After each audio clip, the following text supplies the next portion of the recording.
not just talk a good game. Adam Schiff. He held a dangerous president accountable. He also helped lower drug costs, bring good jobs back home, and build affordable housing. Now he's running for the Senate. Our economy, our democracy, our planet.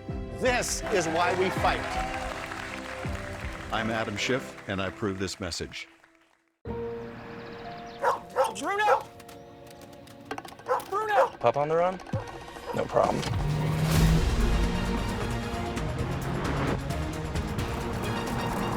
With 5 drive modes, road makes this a walk in the park.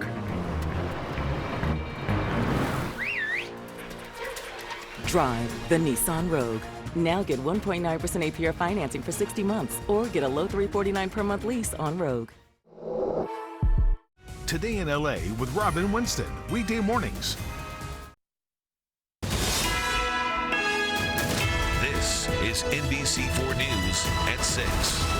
And now at 6, new details from a tragedy in Granada Hills. A family of 4 found shot to death in an apparent murder-suicide. Police say the gunman was the father. Hello and thanks for joining us. I'm Kathy Vara. And I'm Robert Kovacek in tonight for Jonathan. NBC4's Macy Jenkins joins us live right now from outside of the home. Macy.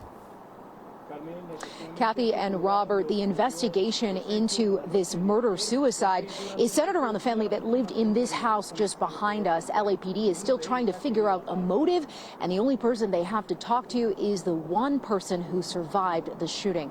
Now, LAPD got that call last night around 6:50 about a shooting on Lerdo Avenue north of the 110 freeway in Granada Hills near Zelza Park. When officers arrived, they knocked on the door, but no one answered, so they forced entry. That's when a witness led police to 4 people who'd been shot to death. Investigators say they believe the shooter was a man in his late 80s who killed his wife, also in her 80s, and their 2 adult children in their 40s before turning the gun on himself. One person in the house, again, survived that violence by barricading themselves inside of a room in the house. We spoke to a UPS driver who says he's dropped off packages at the house for over 2 decades. So I've been their UPS driver. I've been on this route for over 24 years, and I think they've been here or even longer than that. They seem like a normal family, I guess, you know. And so, I mean, obviously, like anybody would, how could that happen, you know? So, you know, and I heard it last night, and so I said I have to come back, and give him some flowers, right? That driver is Fernando Flores. He says he often made small talk with the family when he dropped off packages, usually with the adult son. He says he felt compelled to leave flowers at the gate today after hearing about the sad news last night.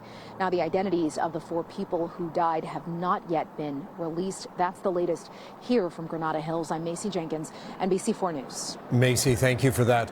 Part of the westbound 118 freeway back open in Pacoima after a CHP investigation. Just about an hour ago, officers were on that freeway looking for bullet casings in a possible shooting that happened a couple of days ago. No word yet on if they found anything, but traffic is once again moving. Turning now to the Middle East, where militants killed 3 American service members and wounded more than a dozen others in a drone attack. And the U.S. is now vowing to retaliate. NBC4's Annette Ariola has more now on what we know. Kathy, Robert, good evening. Military officials have yet to release the names of those service members killed overnight. These are the first American military fatalities in the region since the start of the war in Gaza, which broke out last October. According to the White House, a drone packed with explosives struck a base in northeast Jordan near the Syrian border, killing 3 and injuring more than 30 others. This is an aerial photo of the U.S. base known as Tower 22. Officials say the drone struck near the troops' sleeping quarters. Now, the attack comes after weeks of efforts to keep the Israeli-Hamas conflict from spreading throughout the region. President Biden, who was in South Carolina earlier today, spoke about the casualties, blaming Iran-backed militant groups and vowing to hold them responsible. We had a tough day last night in the Middle East. We lost 3 brave souls in an attack on one of our bases. Yes. I'd ask you to come to silence for all 3 of those fallen souls. Jesus.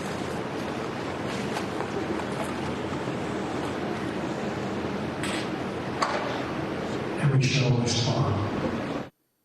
President Biden has already come under pressure by Republican lawmakers to